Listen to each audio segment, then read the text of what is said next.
Well, my granddad had a Farmall M, and ever since I've been partial to Farmalls. And DJ, you have a similar experience. Your granddad had a Farmall F-20, and what do you have now? I have a Farmall F-20. I just wanted to be like him a little bit and have a Farmall F-20. Now, I know he passed away when you were young, but do you remember his Farmall F-20 back in the day? Well, if you look in our book, you'll see a picture of me and him on the F-20 when I was about a year old. And I remember the F-20s, yeah. I never drove one of his. Yeah. He died when I was 8 years old. And so when you got into tractor collecting, you got your own F-20. What do you like about this tractor? Of course, it's a family connection, but in terms of how it's built, how it operates, what do you really like? Well, it's got a braking system on it, unique kind of to a tractor. It brakes off of the steering wheel, steering sector on the thing, but it's just because it was like my granddaddy's is the biggest thing I like about them. Yeah. Now this one's a 1937. Was your granddad's that same vintage, or do you know? No, I think it was older. But I really don't know. And what kind of farming did he do with his F-20 back then? Oh, he farmed the beans and the corn and tobacco. But this was a pretty big tractor for North Carolina back at that time, wasn't it? Yeah, it was a few F-12s and F-14s around, but F-20 was the biggest.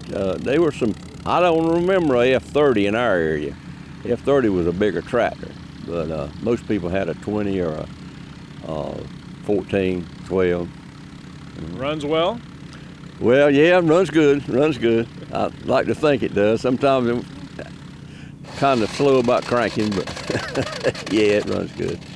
I've enjoyed it. It's my dream tractor, really.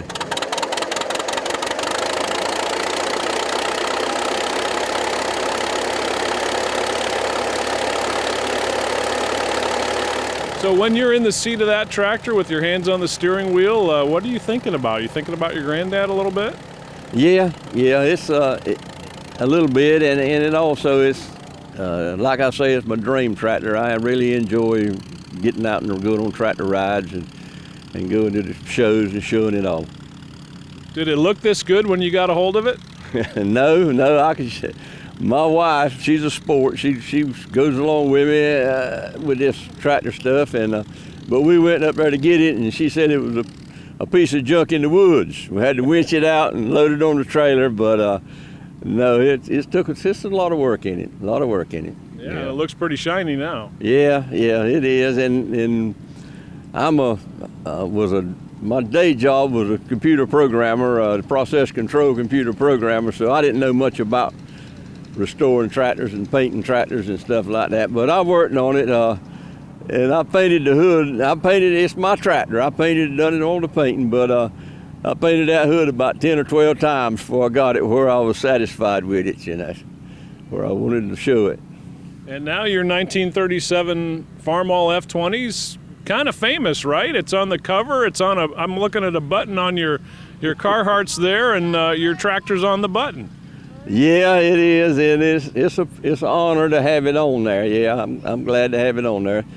It's one of the older tractors in the club, and that kind of gives it some prestige. And I like the fact that, of course, it's due to COVID, but I've been on the show tractor for 3 years because we didn't have a show for 2 years. Yeah, if you look at the cover of the program for Southern Farm Days, there's a picture of your tractor right on the cover, and then the story's inside. Yes, it's in there. Yeah, my story. It's exciting to go through all this, and it's been exciting for me. Of course, when you put that much money in one, you want to go show it and want people to ooh and ah over it. Yep, a bright red Farmall F-20, and in honor of your granddad, Ollie Peterson. Why do you think it's so important to preserve this kind of heritage?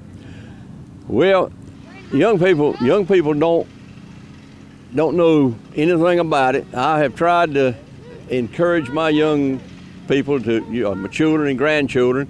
Of course, each one of my grandchildren claims one of my tractors, and I've tried to help them see the need to restore this history or keep this history.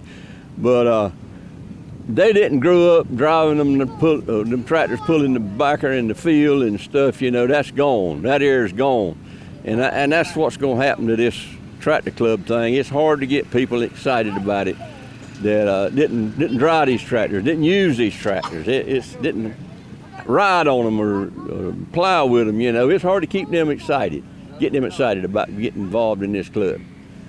But and that's why it's good to bring everybody out and see the parade and walk around and bring all those school kids out. Yeah. Well, that's one of the only reason we open on Friday is because we wanted to include the school kids, and they had a big time. They had a big time today. You know, and maybe they'll bring the parents back tomorrow. I don't know, but we wanted them to be exposed to it. Just expose them to it. And hopefully, some of them will catch on and want to get them a tractor and keep the club running. Well, DJ, thanks so much for sharing the story of your Farmall F-20. Well, thank you for coming here to Southern Farm Days and including us in Classic Tractor Fever. Absolutely. DJ Peterson, he's preserving history. In his case, it's family history, and his F-20 is the show tractor of the year. Hey there, thanks for catching Classic Tractor Fever. If you'd like to see more red power, be sure to check out these other classic stories. And don't forget to hit the subscribe button to keep those classic tractor stories rolling.